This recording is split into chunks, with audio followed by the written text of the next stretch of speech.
കുരിശിൽ നിന്നും സാന്ത്വനമായി ഉരുകിയൊലിക്കും സ്നേഹം, ജീവജലത്തിനുറവയതായി നിറഞ്ഞൊഴുകും സ്നേഹം.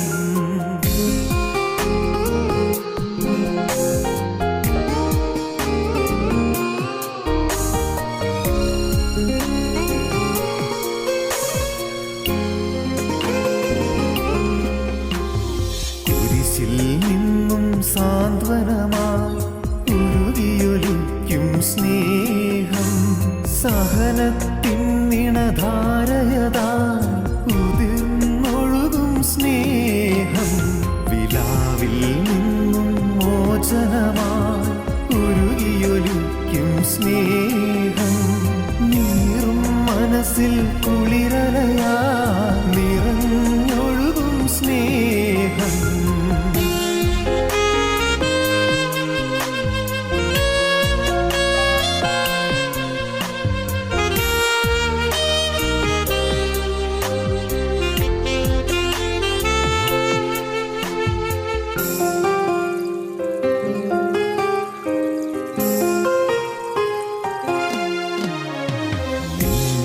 വിരലിൻ വേലകളാ ദിവാകര താരകവാനവും, നിൻ മുൻപിൽ നിലയറ്റവയായി മാനവനെ നീ സ്നേഹിച്ചു. നിന്റെ വിരലിൻ വേലകളാ ദിവാകര താരകവാനവും, നിൻ മുൻപിൽ നിലയറ്റവയായി മാനവനെ നീ സ്നേഹിച്ചു. ആഴിയാഴിയെ വിളിക്കുന്നു ഞാനിതാ വന്നിടുന്നു, ആത്മനാഥ നിന്നിൽ ലയിച്ചൊന്നായങ്ങൊഴുകാൻ. ആഴിയാഴിയെ വിളിക്കുന്നു ഞാനിതാ വന്നിടുന്നു, പ്രിയനെ നിനക്കായൊരു കൈത്തിരിയായി വിലാവിൽ നിന്നും മോചനമായി ഉരുകിയൊലിക്കും സ്നേഹം, ജീവജലത്തിനുറവയതാ നിറഞ്ഞൊഴുകും സ്നേഹം.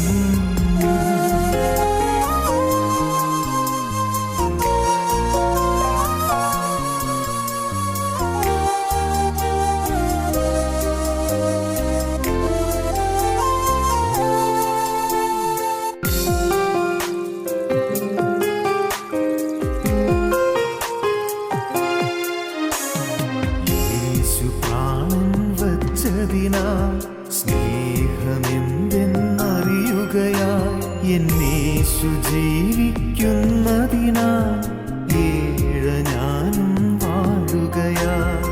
യേശു പ്രാണൻ വച്ചതിനാൽ സ്നേഹമെന്തെന്നറിയുകയായി എന്നേശു ജീവിക്കുന്നതിനാൽ ഏഴ ഞാനും വാഴുകയായി.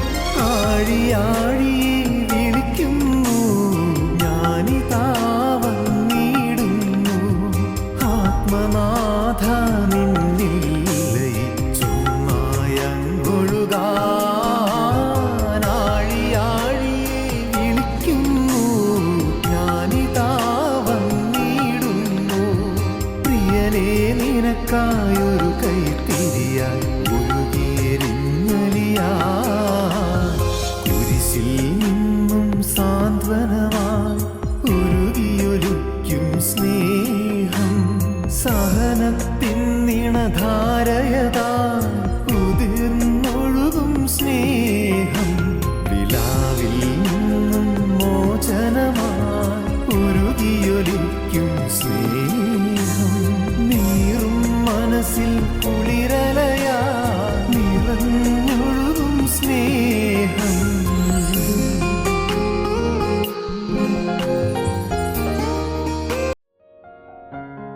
ഞങ്ങളും ക്രൂശിക്കപ്പെട്ട ക്രിസ്തുവിനെ പ്രസംഗിക്കുന്നു.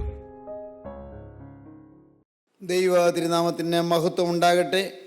ഉൽപ്പത്തി പുസ്തകം 15-ാം അധ്യായം 8-ാം വാക്യം, കർത്താവായ യഹോവേ, ഞാൻ അതിനെ അവകാശമാക്കുമെന്നുള്ളത് എനിക്ക് എന്തോന്നിനാൽ അറിയാം എന്ന് അവൻ ചോദിച്ചു.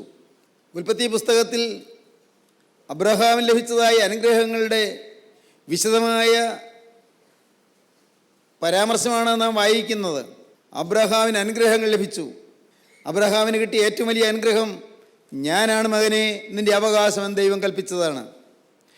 ദൈവം അബ്രഹാമിനോട് അരുളി ചെയ്തു, ഞാനാണ് നിൻ്റെ പരിച, ഞാനാണ് നിൻ്റെ അവകാശം, ഞാനാണ് നിൻ്റെ ഓഹരി, ഞാനാണ് നിൻ്റെ അതിമഹത്തായ പ്രതിഫലം. നിൻ്റെ പ്രതിഫലം ഞാൻ തന്നെയാണ്. സ്നേഹിതരെ, ദൈവമാണ് നമ്മുടെ അവകാശമെങ്കിൽ ദൈവത്തിനുള്ളതെല്ലാം നമുക്കുണ്ട്.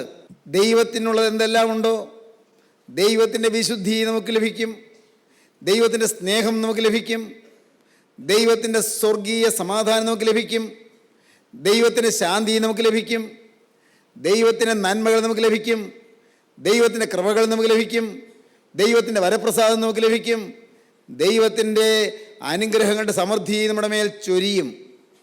ഞാനാണ് നിൻ്റെ അതിമഹത്തായ പ്രതിഫലം, ഞാനാണ് നിൻ്റെ ഷെയർ, ഞാനാണ് നിൻ്റെ ഇൻഹെറിറ്റൻസ്, ഞാനാണ് നിൻ്റെ അവകാശം, ഞാൻ നിൻ്റെ പരിചയാണ്, ഞാൻ നിനക്ക് കോട്ടയാണ്, ഞാൻ ശത്രുവശത്ത് നിന്നെ വിടുവിക്കുന്നവനാണ്.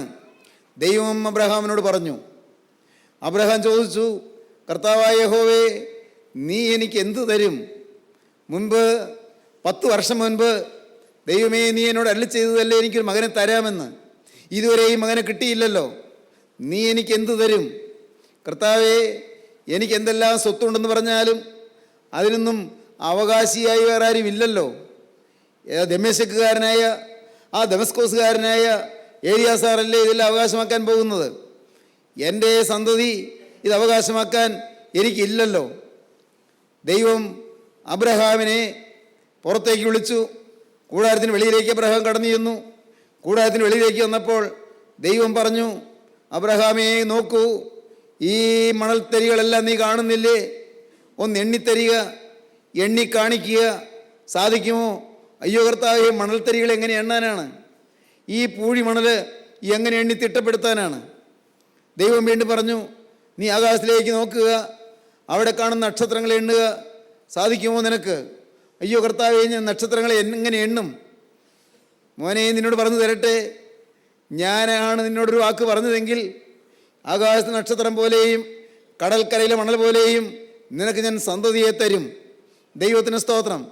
അബ്രഹാം ഒന്ന് വിനയപൂർവ്വം തന്നിലേക്ക് തന്നെ നോക്കി. ശരീരം ഉണങ്ങി വരുന്നു, വാർദ്ധക്യം ബാധിച്ചു വരുന്നു, ജരാനിരകൾ കയറി വരുന്നു, ക്ഷീണം വർദ്ധിച്ചു വരുന്നു. എനിക്കൊരു സന്തതിയെ കിട്ടുമെന്നോ? എന്താണ് ദൈവം ഈ പറയുന്നത്? അബ്രഹാം തന്നിലേക്ക് തന്നെ ചുഴിഞ്ഞു നോക്കി. ദൈവം പറയുകയാണ്. എന്താണ് പറഞ്ഞത്? ഉൽപ്പത്തി പുസ്തകം 15-ാം അധ്യായം 4-ാം വാക്യം മുതൽ, അവൻ നിൻ്റെ അവകാശിയാകയില്ല, നിൻ്റെ ദാസനായ ഏലിയാസാർ നിൻ്റെ അവകാശിയാകയില്ല, നിൻ്റെ ഉദരത്തിൽ നിന്ന് പുറപ്പെടുന്നവൻ തന്നെ നിൻ്റെ അവകാശിയാകുമെന്ന് അവൻ യഹോവയുടെ അരുളപ്പാടുണ്ടായി. പിന്നെ അവൻ അവനെ പുറത്തു കൊണ്ടുചെന്നു. നീ ആകാശത്തേക്ക് നോക്കുക, നക്ഷത്രങ്ങളെ എണ്ണുവാൻ കഴിയുമെങ്കിൽ എണ്ണുക എന്ന് കൽപ്പിച്ചു. നിൻ്റെ സന്തതി ഇങ്ങനെയാകും എന്നും അവനോട് കൽപ്പിച്ചു. ദൈവത്തിന് സ്തോത്രം. ഉടനെ ദൈവം പിന്നെയും പറയുകയാണ്, ഈ ദേശത്തെ നിനക്ക് അവകാശമായി തരുവാൻ കൽദൈവപട്ടണമായ ഊരിൽ നിന്ന് നിന്നെ കൂട്ടിക്കൊണ്ടുവന്ന യഹോവ ഞാനാകുന്നു. കർത്താവായ യഹോവേ, ഞാൻ ഇതിനെ അവകാശമാക്കുന്നുള്ളത് എനിക്ക് എന്തോന്നിനറിയാം. ഈ ദേശത്തെ നിനക്ക് അവകാശമായി തരും. നിൻ്റെ ദാസനായ ഏലിയാസാറല്ല അവകാശിയാകാൻ പോകുന്നത്. നിനക്ക് ഞാൻ അവകാശമായി തരും. നിന്റെ സന്തതി അത് അവകാശമായി പ്രാപിക്കും.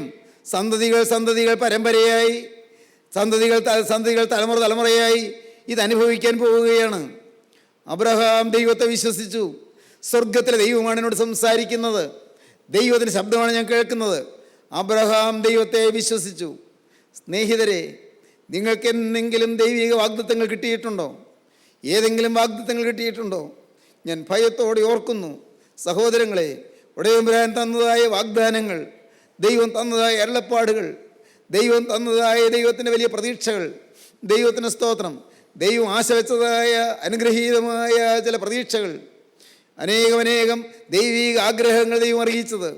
ദൈവത്തിന് സ്തോത്രം. ദൈവമക്കളെ, നിങ്ങൾക്ക് ഓരോരുത്തർക്കും കേൾക്കുക, ഓരോരുത്തർക്കും അറിയുക, നിങ്ങളുടെ ജീവിതത്തിൽ ദൈവം നിങ്ങളുടെ പ്രാർത്ഥനയ്ക്ക് മറുപടി തരാൻ വൈകുന്നില്ല. ദൈവം നിങ്ങളുടെ അപേക്ഷകൾക്ക് മറുപടി തരാൻ താമസിക്കുന്നില്ല. ഹബക്കൂക്ക് പ്രവാചകന്റെ പുസ്തകം 2-ാം അധ്യായം ആദ്യത്തെ വാക്യങ്ങൾ നമുക്കൊന്ന് വായിച്ചു കേൾക്കാം. ഹബക്കൂക്ക് പ്രവാചകന്റെ പുസ്തകം 2-ാം അധ്യായം ആദ്യത്തെ വാക്യങ്ങൾ. അബ്രഹാമിന് 10 വർഷം താമസിച്ചു, പക്ഷേ സന്തതി ലഭിച്ചില്ല. ദൈവം പറയുകയാണ്, അബ്രഹാമേ, നിനക്ക് ഞാൻ ഈ ദേശം അവകാശമായി തരുന്നു. ഈ ദേശം അവകാശമായി തരുന്നു നിനക്ക് മാത്രമല്ല, നിന്റെ സന്തതികൾക്കും നിന്റെ തലമുറകൾക്കും അത് അവകാശമായി തരുന്നു. ഹബക്കൂക്ക് 2:1 മുതൽ വായിക്കാം. ഞാൻ കൊത്തളത്തിൽ നിന്ന് കാവൽ കാത്തുകൊണ്ട് അവൻ എന്നോട് എന്തരുളി ചെയ്യുമെന്നും എൻ്റെ ആവലാതി സംബന്ധിച്ച് ഞാൻ എന്തുത്തരം പറയേണ്ടു എന്നും കാണേണ്ടതിന് ദൃഷ്ടിവെക്കും. ഹബക്കൂക്ക് പ്രവാചകൻ പറയുകയാണ്, ഞാൻ ഒരു കാര്യത്തിന് വേണ്ടി ആലോചന ചോദിച്ചുകൊണ്ട് നിൽക്കും. എനിക്കൊരു കാര്യം അറിയണം, ഞാൻ ദൃഷ്ടി വെച്ച് നിൽക്കുകയാണ്. എന്താണ് ഞാൻ ദൃഷ്ടി വയ്ക്കുന്നത്? എൻ്റെ ആവലാതിക്ക് എന്താണ് മറുപടി എന്ന് എനിക്കറിയണം. എൻ്റെ ആവലാതി സംബന്ധിച്ച് ഞാൻ എന്തുത്തരം പറയേണ്ടു, അവൻ എന്നോട് എന്താണ് അരുളി ചെയ്യാൻ പോകുന്നത് എന്ന് കാണേണ്ടതിന് ഞാൻ ദൃഷ്ടി വയ്ക്കും. യഹോവ എന്നോട് ഉത്തരം അരുളിയത്, നീ ദർശനം എഴുതുക. എന്നോട് പറഞ്ഞു, നീ ദർശനം എഴുതുക, ഓടിച്ചു വായിപ്പാൻ തക്കവണ്ണം അത് പലകയിൽ തെളിവായി വരയ്ക്കുക. ഓടിച്ചു വായിപ്പാൻ തക്കവണ്ണം അത് പലകയിൽ തെളിവായി വരയ്ക്കുക. ദർശനത്തിന് ഒരു അവധി വച്ചിരിക്കുന്നു. ദർശനത്തിന് ഒരവധി വെച്ചിരിക്കുന്നു. അത് സമാപ്തിയിലേക്ക് ബന്ധപ്പെടുന്നു. സമാപ്തിയിലേക്ക് ബന്ധപ്പെടുന്നു. സമയം തെറ്റുകയുമില്ല. സമയം തെറ്റുകയുമില്ല. അതിൻ്റെ അവധി വെച്ചിരിക്കുന്നു. അത് സമാപ്തിയിലേക്ക് ബന്ധപ്പെടുന്നു. സമയം തെറ്റുകയുമില്ല. അടുത്ത വാക്യം. അത് വൈകിയാലും അതിനായി കാത്തിരിക്കുക. വൈകിയാലും അതിനായി കാത്തിരിക്കുക. ദൈവത്തിൻ്റെ വാഗ്ദത്തത്തിൻ്റെ നിവൃത്തിക്ക് വേണ്ടി കാത്തിരിക്കുക, ക്ഷമയോടെ കാത്തിരിക്കുക. വൈകിയാലും അതിനായി നീ കാത്തിരിക്കുക. അത് വരും നിശ്ചയം. അത് വരും നിശ്ചയം, താമസിക്കുകയുമില്ല. താമസിക്കുകയുമില്ല. പ്രിയപ്പെട്ടവരെ, അത് വരും നിശ്ചയം, താമസിക്കുകയുമില്ല. നിങ്ങളെ വൃഥാ ആശ്വസിപ്പിക്കുകയാണ് നിങ്ങൾക്ക് തോന്നുന്നുണ്ടോ? നിങ്ങളെ വ്യർത്ഥമായി ഒന്ന് കൊതിപ്പിക്കുകയാണ് നിങ്ങൾക്ക് തോന്നുന്നുണ്ടോ? അല്ല പ്രിയപ്പെട്ടവരെ, നിങ്ങൾ ദൈവിക വ്യവസ്ഥകൾ പാലിച്ചുകൊണ്ട്, ദൈവത്തിൻ്റെ കൽപ്പനകൾ പാലിച്ചുകൊണ്ട് വിശുദ്ധ ജീവിതം നിങ്ങൾ തുടങ്ങിക്കൊണ്ട് ദൈവത്തോട് നിങ്ങൾക്ക് നിങ്ങളുടെ ആവശ്യങ്ങൾ ചോദിക്കാം. അപ്പൻ്റെ മകനായി നിന്നുകൊണ്ട് നിങ്ങൾക്ക് ആവശ്യങ്ങൾ ചോദിക്കാം. അപ്പൻ്റെ മകളായി നിന്നുകൊണ്ട് നിങ്ങൾക്ക് ആവശ്യങ്ങൾ ചോദിക്കാം. സ്വർഗസ്ഥനായി ഞങ്ങളുടെ പിതാവേ നാം ചൊല്ലുന്നുണ്ടല്ലോ, നാം പ്രാർത്ഥിക്കുന്നുണ്ടല്ലോ. സ്വർഗസ്ഥനായ പിതാവിൻ്റെ മകനോ മകളോ ആയിരിക്കണം, അല്ലാതെ നാം ചോദിക്കുന്ന അർത്ഥമില്ല. അപ്പനോട് മക്കൾക്ക് ചോദിക്കാം, മോന് ചോദിക്കാം, മോൾക്ക് ചോദിക്കാം, അപ്പ ആയിരിക്കുന്ന ആവശ്യമുണ്ട് എന്ന്. നാം അപ്പൻ്റെ മകനായിത്തീരണം, അപ്പൻ്റെ മകളായിത്തീരണം. അതാണ് പ്രിയപ്പെട്ടവരെ ആത്മാവിലുള്ള ജന്മം എന്ന് പറയുന്നത്. ശരീരപ്രകാരം ഈ ഭൂമിയിൽ നമ്മുടെ ഭൗമികമായ മാതാപിതാക്കളുടെ മകനോ മകളോ ആയി ജനിച്ചു. എന്നാൽ അത് പോരാ. നമ്മുടെ ജീവിതത്തിൽ ആത്മാവിലൊരു ജന്മം വേണം. ആത്മാവിൽ ജന്മം, അതാണ് പൊതുജനനം. ആത്മാവിലുള്ള ജന്മം അത് ശരീരപ്രകാരമുള്ള ഏത് പ്രായത്തിലും ആകാം, ഏത് പ്രായത്തിലും സാധിക്കാവുന്നതാണ്. നിങ്ങളുടെ ജീവിതത്തിൽ ആത്മാവിൻ്റെ ഒരു ജന്മം നിങ്ങൾ പ്രാപിച്ചിട്ടുണ്ടോ? പുതുതായി ജനിച്ചില്ല എങ്കിൽ ദൈവരാജ്യം കാണുവാൻ ആർക്കും കഴിയുകയില്ല. അപ്പൻ്റെ മകനായി തീർന്നുകൊണ്ട് അപ്പനോട് ചോദിക്കാം, അപ്പ ഞാൻ നിൻ്റെ മകനല്ലേ, അപ്പ ഞാൻ നിൻ്റെ മോളല്ലേ, അപ്പ എൻ്റെ ഈ ആവശ്യം സാധിപ്പിച്ചു തരണം. എനിക്ക് ഇന്ന കാര്യമുണ്ട്, എനിക്കെൻ്റെ രോഗമുണ്ട്, എനിക്കിത്രയും കടമുണ്ട്, എൻ്റെ അപ്പ എനിക്ക് ചില മാനസികമായ വൈഷമ്യങ്ങളുണ്ട്, ചില പ്രതിസന്ധികളുണ്ട് എൻ്റെ കുടുംബത്തിൽ ചില സ്വൈരക്കേടുകളുണ്ട്. എൻ്റെ അപ്പ എൻ്റെ മനസ്സിൽ ചില ഭീതികളുണ്ട്, ചില ആകുലങ്ങളുണ്ട്, ചില ആങ്സൈറ്റീസ്, ചില ആശങ്കകളുണ്ട്, ഉൾക്കൊണ്ടാകുലമായ ചില കാര്യങ്ങൾ എന്നെ അലട്ടുന്നുണ്ട്. കരുണയുള്ള കർത്താവേ, ഞാൻ അപ്പൻ്റെ മോനല്ലേ, അപ്പൻ്റെ മോളല്ലേ, എൻ്റെ കാര്യത്തിൽ നീ കൈ എടുത്തേ പറ്റൂ. നീ എൻ്റെ കാര്യത്തിലേക്ക് ഇറങ്ങി വരണം, എന്നെ നീ സഹായിക്കണം. പ്രിയപ്പെട്ടവരെ, നിങ്ങൾ ചോദിക്കണമെന്ന് നിങ്ങളോട് പറയും. അപ്പൻ്റെ മകനായി തീർന്നുകൊണ്ട് ചോദിക്കണം. ചോദിക്കട്ടെ, നിങ്ങൾ എത്ര പേര് അപ്പൻ്റെ മകനായി തീർന്നു? എത്ര പേര് അപ്പൻ്റെ മകളായി തീർന്നു? അപ്പൻ്റെ മകനായി തീർന്നു, അപ്പൻ്റെ മകളായി തീർന്നു എന്നുള്ളത് എങ്ങനെ അറിയാം? അപ്പൻ്റെ മോന് അപ്പൻ്റെ ഛായ ഉണ്ടായിരിക്കും, അപ്പൻ്റെ മോൾക്ക് അപ്പൻ്റെ ഛായ ഉണ്ടായിരിക്കും. ഇല്ലേ? അത് സ്വാഭാവികമല്ലേ? നിങ്ങൾക്ക് മനസ്സിലാകുന്നതല്ലേ? സ്വർഗത്തിലെ അപ്പൻ്റെ ഛായ എനിക്കുണ്ടോ? സ്വർഗത്തിലെ അപ്പൻ്റെ ഛായയാണോ എനിക്കുള്ളത്? എൻ്റെ ആത്മാവിന് ആത്മാവാകും സ്വർഗീയ പിതാവിൻ്റെ ഛായയുണ്ടോ? ആത്മാവാകുന്ന പിതാവിൻ്റെ ഛായ എന്താണ്? അത് വിശുദ്ധിയാണ്. ആത്മാവാകുന്ന ദൈവത്തിൻ്റെ ഛായ എന്താണ്? അത് ക്രൂസിലെ സ്നേഹമാണ്. ആത്മാവാകുന്ന ദൈവത്തിൻ്റെ ഛായ എന്താണ്? അത് ബേത്ലഹേം മുതൽ കാൽവരി നടന്ന രക്ഷകൻ്റെ എളിമയാണ്. അതാണ് ആ ലാളിത്യമാണ് ആത്മാവിൻ്റെ ഛായ എന്ന് പറയുന്നത്. ക്രിസ്തുവിൻ്റെ സ്വഭാവം എനിക്കുണ്ടോ? അപ്പൻ ആര് എന്നും അപ്പൻ എങ്ങനെയെന്നും വെളിപ്പെടുത്തുവാൻ ഭൂമിയിലേക്ക് ഇറങ്ങി വന്ന സ്വർഗീയ പിതാവിൻ്റെ ഏകജാതനായി തിരുക്കുമാരൻ്റെ ഛായ എനിക്കുണ്ടോ? ആ സ്വഭാവം എനിക്കുണ്ടോ? എനിക്കുണ്ടോ? ആ പ്രകൃതം എനിക്കുണ്ടോ? ആ ഭാവമാണോ എൻ്റെ ഹൃദയത്തിൽ നിഴലിക്കുന്നത്? എൻ്റെ ജീവിതത്തിൻ്റെ റിഫ്ലക്ഷൻ, എൻ്റെ ജീവിതത്തിൻ്റെ ഇമേജ് എന്താണ്? എൻ്റെ ജീവിതത്തിൻ്റെ പ്രതിബിംബനം എന്താണ്? ഓർത്തു നോക്കൂ പ്രിയപ്പെട്ടവരെ. അപ്പോഴാണ് നാം മനസ്സിലാക്കുന്നത്, അയ്യോ, ഞാൻ അപ്പൻ്റെ ഛായ പ്രാപിച്ചില്ലല്ലോ. അപ്പൻ്റെ മകനായി നിൽക്കുക, അത് വരും നിശ്ചയം, താമസിക്കുകയുമില്ല. ചോദിച്ചു വാങ്ങാം. അബ്രഹാം ചോദിച്ചു, ദൈവത്തോട് ചോദിച്ചു, ഈ ദേശത്തെ നിനക്ക് അവകാശമായി തരുവാൻ കൽദേവടനായി ഊരിൽ നിന്ന് നിന്നെ കൂട്ടിക്കൊണ്ടുവന്ന യഹോവ ഞാനാവുന്നത് എന്ന ദൈവം അരുളി ചെയ്തപ്പോൾ ചോദിക്കുകയാണ്, കർത്താവായ യഹോവേ, ഞാനതിനെ അവകാശമാക്കും എന്നുള്ളത് എനിക്ക് എന്തോന്നിനാൽ അറിയാം എന്ന് പറഞ്ഞു. ദൈവത്തിന് സ്തോത്രം. അതിനെ ഞാൻ അവകാശമാക്കും എന്നുള്ളതിന് ഞാൻ എന്താണ് എനിക്ക് തെളിവ്? അബ്രഹാം ഒരു അടയാളം ചോദിക്കുകയാണ്. എന്താണ് അതിനുള്ള അടയാളം? അതിന് നന്മയ്ക്കായി അടയാളം വേണം. ഏതാണ് അതിൻ്റെ നന്മയ്ക്കായുള്ള അടയാളം? എന്താണ് അതിന് തെളിവ്? ഞാൻ എന്തോന്നിനാലത് അറിയും? ദൈവത്തിന് സ്തോത്രം. ഇപ്പോൾ മോനെ കിട്ടിയിട്ടില്ല, എൻ്റെ സന്തതി അവകാശമാക്കുമെന്നാണ് നീ പറയുന്നത്. പക്ഷേ എനിക്ക് എന്താണ് തെളിവ്? ദൈവത്തിന് സ്തോത്രം. പ്രിയപ്പെട്ടവരെ, ഇനിയുള്ള ഭാഗം 15-ാം അധ്യായത്തിൻ്റെ 9-ാം വാക്യം മുതൽ വായിക്കുമ്പോൾ കാണാം, ദൈവം ഭൂമിയിൽ മനുഷ്യനോട് ദൈവം ഉടമ്പടി ചെയ്യുന്നു. മനുഷ്യനൊന്നും ഉടമ്പടി ചെയ്തിട്ടല്ല, ദൈവത്തിൻ്റെ അനന്തകൃപയാൽ ദൈവം മനുഷ്യനോട് ഉടമ്പടി ചെയ്യുകയാണ്. ദൈവം മനുഷ്യനോട് വാക്ക് പറയുകയാണ്. അതെങ്ങനെയാണ്? രക്തത്തെ സാക്ഷി നിർത്തിക്കൊണ്ട് വാക്ക് പറയുകയാണ്. ആ കാലങ്ങളിൽ രക്തത്തെ അടയാളമാക്കിക്കൊണ്ടാണ് സാക്ഷി പറയുന്നത്, ആ ഉടമ്പടി ചെയ്യുന്നത്. എങ്ങനെയാണ് രക്തത്തെയാണ് സാക്ഷിയാക്കുന്നത്? എങ്ങനെയാണ്? നമുക്ക് വായിക്കാം. 15:9. അവൻ അവനോട്, നീ 3 വയസ്സുള്ള ഒരു പശുക്കിടാവിനെയും 3 വയസ്സുള്ള ഒരു പശുക്കിടാവിനെയും 3 വയസ്സുള്ള ഒരു കോലാടിനെയും 3 വയസ്സുള്ള ഒരു കോലാടിനെയും 3 വയസ്സുള്ള ഒരു ആട്ടുകൊറ്റനെയും 3 വയസ്സുള്ള ഒരു ആട്ടുകൊറ്റനെയും ഒരു കുറിപ്രാവിനെയും ഉറുപ്രാവിനെയും ഒരു പ്രാവിൻ കുഞ്ഞിനെയും കൊണ്ടുവരിക എന്ന് കൽപ്പിച്ചു എന്ന് ദൈവം കൽപ്പിച്ചു. ഇവയൊക്കെയും അവൻ കൊണ്ടുവന്നു. അബ്രഹാം ഇതൊക്കെയും കൊണ്ടുവന്നു. ഒത്ത നടുവേ പിളർന്നു, ഭാഗങ്ങളെ നേർക്ക് നേരെ വെച്ചു. ഈ പിളർന്നിട്ട് 2 ഭാഗങ്ങളും നേർക്ക് നേരെ വെച്ചു. പ്രിയപ്പെട്ടവരെ, എന്താണ് പറഞ്ഞതിൻ്റെ അർത്ഥം? അന്ന് ഒരു ഉടമ്പടി ഉറപ്പാകുന്നത് രക്തത്തെ അടയാളമാക്കിക്കൊണ്ടാണ്. പിളർന്ന് വെച്ചിട്ട് ആ പിളർപ്പിൽ നിന്നുകൊണ്ട് ഉടമ്പടി അത് രേഖപ്പെടുത്തുകയാണ്, ഉടമ്പടിയെ സ്ഥിരമാക്കുകയാണ്. ആ രക്തത്തെ അടയാളമാക്കിക്കൊണ്ട്, രക്തത്തെ സാക്ഷിയാക്കിക്കൊണ്ട്, ആ പിളർപ്പിനെ സാക്ഷിയാക്കിക്കൊണ്ട് അവിടെ ഉടമ്പടി സ്ഥിരപ്പെടുത്തുകയാണ്. എന്നാൽ നാം വായിക്കുന്നത് എന്താണ്? ഇവയൊക്കെയും അവൻ കൊണ്ടുവന്ന് ഒത്ത നടുവേ പിളർന്നു, ഭാഗങ്ങളെ നേർക്ക് നേരെ വെച്ചു, പക്ഷികളെയോ അബ്രഹാം പിളർന്നില്ല. ഉടലുകളിന്മേൽ റാഞ്ചൻ പക്ഷികൾ ഇറങ്ങി വന്നപ്പോൾ അബ്രാം അവയെ ആട്ടിക്കളഞ്ഞു. പിളർന്ന് വെച്ചപ്പോൾ അതിനകത്തുള്ളതായ കുടലും പണ്ടവും അതുപോലുള്ളതായ എല്ലാ മാലിന്യങ്ങളും എല്ലാം എടുത്തു മാറ്റുകയാണ് ചെയ്തത്. എന്നാൽ കുറുപ്രാവാണ്, പ്രാവിൻ കുഞ്ഞാണ്, ആ 2 പക്ഷികളെ അബ്രഹാം പിളർന്നില്ല. ചെറുതല്ലേ, നിസ്സാരമല്ലേ, സാരമില്ലല്ലോ എന്നോർത്തു. അതും നല്ല ശുദ്ധിയുള്ള പക്ഷിയാണ്. ആ പ്രാവ്, ഒന്ന് കുറുപ്രാവ്, മറ്റൊന്ന് പ്രാവിൻ കുഞ്ഞ്. അതുകൊണ്ട് അതിനെ പിളരേണ്ട ആവശ്യമില്ല എന്ന് അബ്രഹാം ചിന്തിച്ചു പോയി. പ്രിയപ്പെട്ടവരെ, അവിടെ പിളർന്നതിനകത്തുള്ളത് എടുത്തു കളയാത്തത് കൊണ്ട് വളരെ ചെറിയ പ്രാവാണെങ്കിലും കുറുപ്രാവാണെങ്കിലും പ്രാവും കുഞ്ഞാണെങ്കിലും അതിനകത്തും പിളർന്ന് എടുത്തു കളയാത്തത് കൊണ്ട് റാഞ്ചൻ പക്ഷികൾ പറന്നു വന്നു.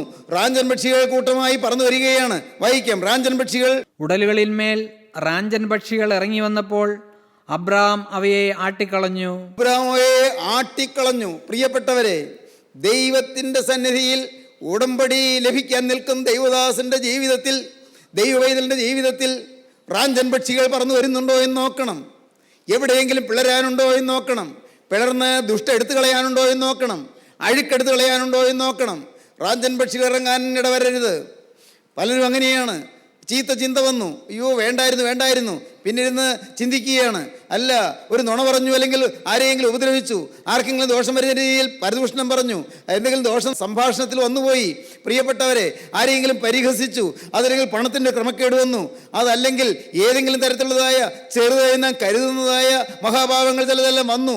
ചില നോട്ടങ്ങളിലുള്ള തെറ്റായിരിക്കാം, ചില പെരുമാറ്റങ്ങളിലുള്ള തെറ്റായിരിക്കാം, ചിലപ്പോൾ നമ്മുടെ സ്വഭാവത്തിലുള്ളതായ മാലിന്യങ്ങളായിരിക്കാം.